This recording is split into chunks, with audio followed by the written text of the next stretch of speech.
So last month, my roommate Jake and I decided to up our adulting game by finally cleaning the living room, a plan that, unsurprisingly, died the moment we realized it required standing up.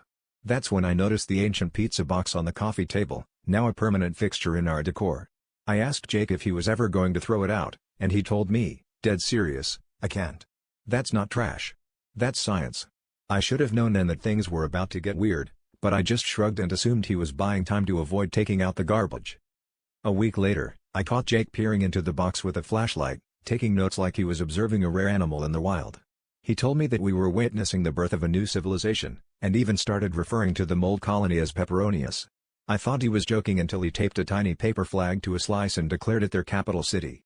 I tried to ignore it, but every time friends came over, Jake would introduce Peperonius and ask them to please respect the sovereignty of our fungal friends. Things escalated when Jake made a tiny sign that read "Welcome to Peperonius, population, spore." He even started giving daily press briefings about the pizza's progress, complete with pie charts, which, disappointingly, did not involve actual pie. I knew we'd officially crossed into the Twilight Zone when he received a mysterious package containing a miniature crown. Apparently, he'd ordered it online so Peperonius could have a king. At this point, our living room looked less like a place for humans and more like a diorama for a very low-budget biology class. But I finally put my foot down when Jake suggested we charge visitors a tourism tax in the form of snack contributions. I told him that if Peperonius is going to be treated like royalty, then the least it could do is pay rent. Jake just shrugged and said, "I tried, but the only payment they offered was in spores.